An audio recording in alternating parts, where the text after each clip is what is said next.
그의 이름은 기묘자라 모사라 전능하신 하나님이라 영존하시는 아버지라 평강의 왕이라 할 메시아의 이름에 대한 예언과 그가 정의와 공의로 다스릴 나라 곧 하나님 나라에 대한 예언의 말씀을 통해서 희망을 전한 이사야는 다시 하나님의 준엄한 심판의 메시지를 전합니다. 8절에서 보는 것처럼 주께서 야곱 곧 이스라엘에게 보내신 말씀은 심판의 메시지였습니다. 여기서는 이제 북왕국 이스라엘에 대한 심판의 메시지인데요. 10절에서 벽돌이 무너졌으나 우리는 다듬은 돌로 쌓고 뽕나무들이 찍혔으나 우리는 백향목으로 그것을 대신하리라는 그들의 말이 나옵니다. 이는 이제 여로보암 2세 때 있었던 지진을 가리키는 것으로 볼 수가 있습니다. 그때 이제 지진이 있었는데 선지자들은 그것을 하나님의 경고 내지는 징계의 전조로 보았습니다. 하지만 이스라엘 사람들은 자신들의 힘을 믿었고 하나님께로 돌이키지 않았습니다. 여로보암 2세 때 북왕국 이스라엘은 경제적으로 번영했고 국력에 있어서도 강성했을 때였습니다. 그런 자신들의 힘을 믿고 벽돌집이 무너지고 뽕나무로 지은 것들이 찍혀졌지만 그까짓 것 다시 더 견고하고 좋은 것으로 지으면 된다라고 했던 것입니다. 여기서 이들의 문제가 무엇인지를 보여주고 있습니다. 그것은 9절에서 지적하듯 교만하고 완악한 마음입니다. 하나님께서 주시는 경고이고 돌이키지 않으면 그들을 심판하실 것임을 이제 분명함에도 불구하고 여전히 교만하고 완악한 마음으로 자신들의 힘을 믿고 그 경고를 무시하고 더욱 반역적인 불순종과 악행으로 일관하고 있는 것이죠. 결국 하늘처럼 솟았던 그들의 자만심은 그들의 국력이 급속도로 쇠한 것과 더불어 무너지고 말았습니다. 여로보암 2세가 죽은 후에 권력 다툼의 내전이 일어나면서 여러 왕들이 암살당하고 나라는 극도의 혼란에 빠지고 그들이 자랑하던 경제적 번영과 국력은 급속도로 쇠하고 맙니다. 교만은 패망의 선봉이요 거만한 마음은 넘어짐의 앞잡이라는 잠언의 말씀이 그대로 이들에게 적용된 것이죠. 하나님의 경고를 무시하고 오히려 교만하고 완악한 마음으로 일관한 그들은 나라가 혼란에 빠지고 쇠약해졌음에도 돌이키지 않았습니다. 이에 하나님께서는 르신의 대적들을 일으켜 그들을 치게 하시고 그의 원수들을 격동시키셨습니다. 본격적인 심판이 시작된 것이죠.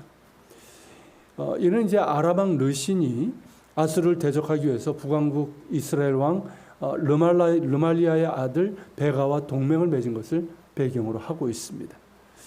북왕국의 왕 베가는 아람 왕 르신의 꼭두각시나 다를 바가 없었습니다. 명목상은 두 나라가 이제 동맹을 맺은 걸로 되어 있지만 실제로는 르신이 사마리아를 지배하고 있었습니다. 이에 하나님의 첫 번째 행동은 르신을 치시는 것이었습니다. 르신의 대적들, 즉 아수르죠. 이 아수르를 일으켜 그를 치게 하시고 그의 원수들, 그러니까 블레셋 같은 나라들, 이런 나라들을 격동시켰습니다. 그래서 이스라엘 땅에는 앞에는 아람 사람, 즉 아수르 군대요. 뒤에는 블레셋 사람이 서로를 대적하는 가운데 이스라엘을 삼키는 형국이 되고 말았습니다. 그럼에도 이스라엘 백성은 자기들을 치시는 자, 곧 하나님께로 돌이키지 아니하며 만군의 여호와를 찾지 않았습니다. 그들을 치시는 하나님의 뜻은 징벌이 아니라 그들이 이제라도 돌이키기를 원하시는 데 있습니다. 이것이 하나님의 징계의 목적인데 이들은 더욱 교만하고 완악하여 하나님께로 돌이키지 않았고 만군의 여호와 하나님을 찾지 않았습니다. 만군의 여호와를 명시한 이유는 아무리 강력한 아수르를 할지라도 회개하고 돌이키는 자는 구원과 승리를 주시는 하나님, 만군의 여호와심을 강조하기 위해서입니다. 그러나 어리석고 미련한 백성은 이를 깨닫지 못하고 더욱 완악하여 멸망을 자초하고 마는 것이죠. 근데 돌이키지 않고 여전히 교만하고 완악한 마음으로 일관하는 그들에게 또다시 심판이 임하게 됩니다. 이번에는 그들의 지도자들을 치시는 것인데 이스라엘 중에서 머리와 꼬리와 종려나무 가지와 갈대를 끊으신다는 것은 지위 고하를 막론하고 그들의 지도자들을 심판하실 것임을 뜻합니다. 실제로 아수르는 사마리아를 치면서 지도자들을 먼저 처벌하고 포로로 끌어갔습니다. 그 머리는 장로와 존귀한 자들, 귀족들이죠. 그리고 그 꼬리는 거짓말을 가르치는 선지자들입니다. 백성들에게 거짓으로 예언하고 그래서 더욱 악한 길로 이끄는 거짓 선지자들입니다. 이들 지도자들이 나라를 뇌물과 온갖 탐욕과 얼마나 불의를 저질렀습니까? 그렇게 다스리고 또 백성을 미혹하여 그릇되이 인도하니 그 인도를 받는 백성들이 멸망을 당하게 되는 것이죠. 그러나 백성들의 잘못이 없는 것이 아닙니다.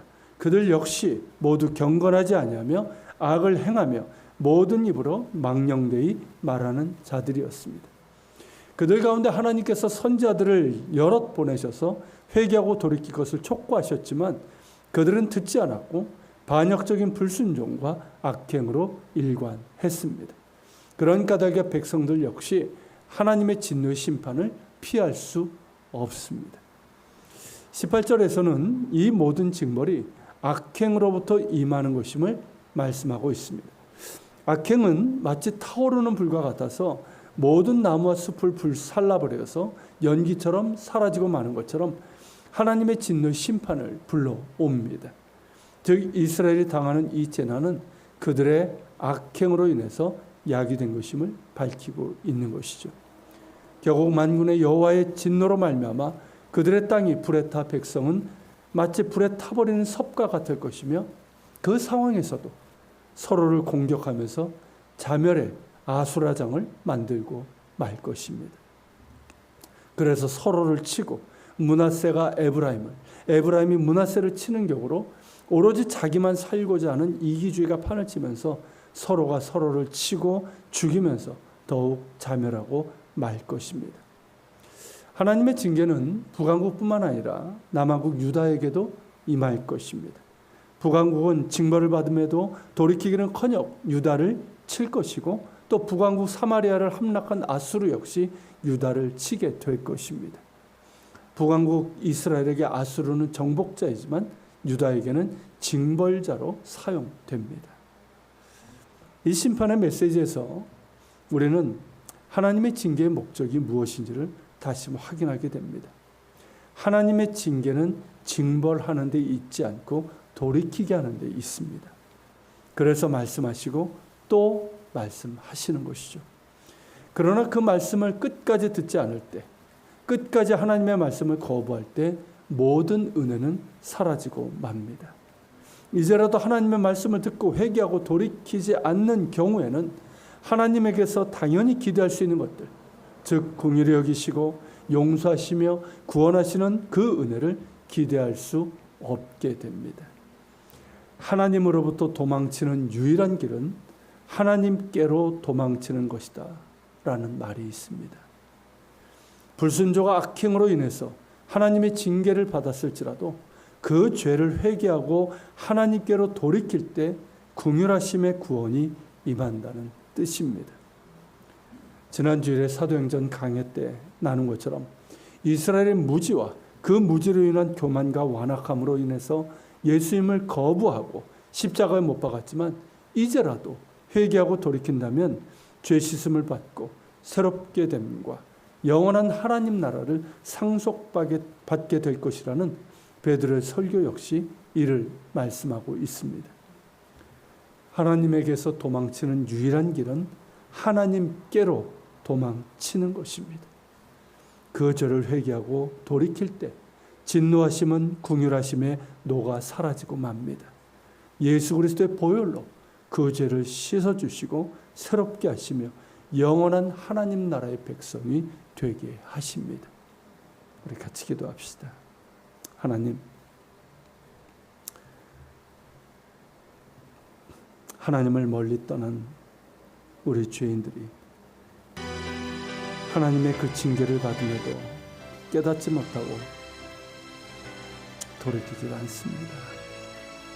누군가가 말한 것처럼 하나님으로부터 도망치는 유일한 길은 하나님께로 도망치는 것, 하나님께로 돌이키는 것, 그것임을 알게 하여 주옵소서. 진노하심에도 긍휼을 베푸시고 회개하고 돌이키는 자들에게는 그 모든 진노하심이 눈 녹듯이 사라지시는 우리 하나님의 그 긍휼과 은혜를 알게 하여 주옵소서. 돌이키게 하시고 긍휼하심을 얻게 하여 주옵소서. 우리 같이 기도하며 주님 앞에 나아가겠습니다.